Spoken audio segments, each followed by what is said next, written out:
Assalamualaikum warahmatullahi wabarakatuh. Perkenalkan, nama saya Rehan Muhammad Ridho. NIM saya 221402. Kelas Manajemen Bisnis RC1 untuk MK Teori Ekonomi. Di sini saya akan mempresentasikan tentang makroekonomi. Untuk memenuhi tugas ujian akhir semester. Yang pertama adalah pengertian ekonomi makro. Ekonomi makro adalah cabang ilmu ekonomi yang mempelajari perekonomian secara menyeluruh. Ekonomi makro membahas tentang variabel ekonomi global seperti pendapatan nasional, pengangguran, inflasi, dan pertumbuhan ekonomi. Sehingga memahami ekonomi makro yaitu jadi mengerti bagaimana perekonomian nasional itu bekerja, bagaimana kebijakan pemerintah dapat mempengaruhi perekonomian keseluruhan satu negara. Ekonomi makro atau makroekonomi adalah studi tentang ekonomi secara keseluruhan. Ekonomi yang mempengaruhi banyak masyarakat, perusahaan, dan pasar. Contoh ekonomi makro yang pertama nilai mata uang. Nilai tukar mata uang adalah harga dari satu mata uang terhadap mata uang yang lain. Nilai pertukaran ditentukan oleh penawaran dan permintaan dari kedua mata uang tersebut di pasar valuta asing. Yang kedua ada inflasi. Inflasi adalah kenaikan harga barang dan jasa secara umum dan mengakibatkan kenaikan harga pada barang lainnya. Kemudian yang ketiga kebijakan fiskal. Contoh ekonomi makro ini berupa kebijakan pemerintah yang berkaitan dengan penerimaan dan pengeluaran pemerintah. Kemudian ada produk domestik atau bruto atau PDB adalah nilai pasar seluruh barang dan jasa yang diproduksi oleh suatu negara dalam suatu periode waktu tertentu. Kemudian ada kebijakan moneter. Kebijakan ini diambil oleh bank sentral yang dalam bentuk pengendalian jumlah uang yang beredar dan penempatan suku bunga. Tujuannya untuk mencapai stabilitas ekonomi makro. Sedangkan tujuan dari ekonomi makro adalah untuk memahami dan menganalisis perubahan ekonomi secara keseluruhan seperti inflasi, tingkat harga, tingkat pertumbuhan ekonomi, pendapatan nasional, produk domestik bruto atau PDB, dan perubahan pengangguran. Saya mengambil contoh dari inflasi. Inflasi di tengah imbas virus corona kemarin tahun 2020. Perekonomian Indonesia mengalami kejutan yang sangat besar ketika banyak masyarakat yang terjangkit virus corona. Ini baru merupakan awal mulanya saja keadaan dari sebuah musibah perekonomian yang akan dihadapi di kemudian hari. Virus corona menyebabkan munculnya perubahan gaya hidup masyarakat.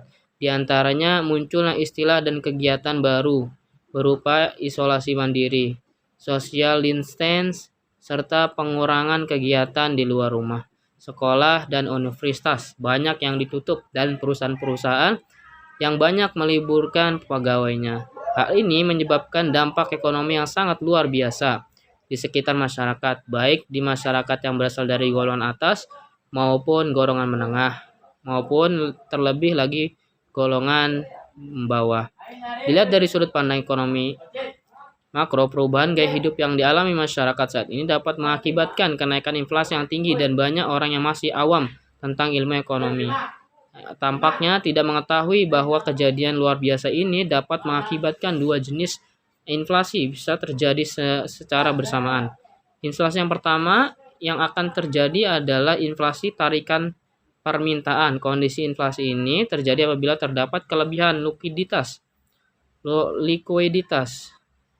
yang tidak disertai dengan kemampuan penawaran yang bisa mengimbanginya. Ketika seseorang berhenti bekerja dan berlibur di rumah karena virus corona, maka otomatis proses produksi barang dan jasa akan terhenti atau melambat, dan akibat dari hal itu adalah penawaran barang dan jasa akan terlihat lebih sedikit dibandingkan dengan biasanya. Hal ini akan mengakibatkan tingkat kemampuan membeli konsumen menjadi lebih besar. Ya, contoh kasus inflasi yang sangat mencerminkan bentuk inflasi adalah tarikan permintaan, kenaikan harga masker. Contohnya, pada saat sebelum virus corona masuk ke tengah-tengah masyarakat, harga masker per satunya hanya 1.000. Namun saat ini harga masker di tahun 2020 itu bisa mencapai 6.000 hingga 10.000 per satu masker. Bentuk inflasi yang kedua yang akan terjadi pada perekonomian Indonesia adalah cost push inflasi. Inflasi jenis ini terjadi apabila harga-harga bahan baku dan komponen-komponen produk menjadi lebih mahal dari sebelumnya. Akibatnya, HPP atau biaya produk akan terdorong ke atas sehingga untuk memproduksi barang memerlukan angkutan yang lebih mahal dan sebelumnya.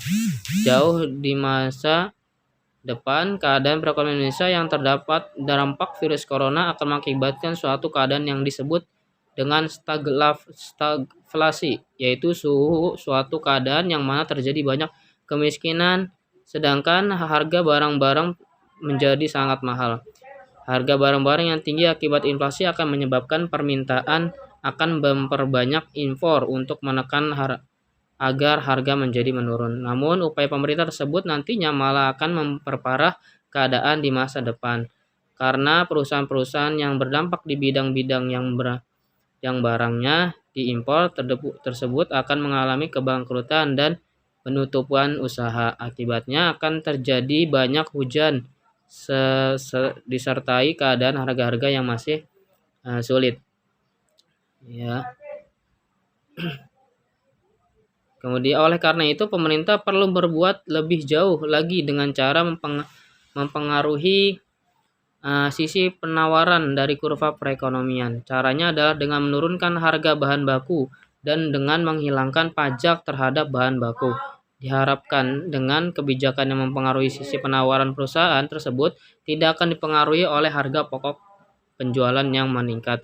Kebijakan dari sisi penawaran memang bisa terlihat ketika Ibu Sri Mulyani sebagai Menteri Keuangan meniadakan pajak PPh 21 untuk sementara sehingga harapannya ongkos produksi menjadi lebih murah. Namun, cara tersebut belum cukup karena PPh 21 hanya merupakan komponen kecil dari biaya produksi. Di ambang peristiwa ekonomi yang akan melanda perekonomian Indonesia, pemerintah juga perlu memperhatikan perusahaan dan pabrik. Dan jangan hanya fokus pada sisi konsumsi masyarakat. Apabila pabrik dan perusahaan tersebut berhenti bekerja, maka uang yang beredar di tengah-tengah masyarakat akan sulit digunakan karena barang dan jasa tersedia jumlahnya dan terbatas.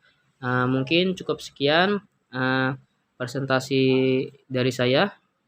Wassalamualaikum warahmatullahi wabarakatuh.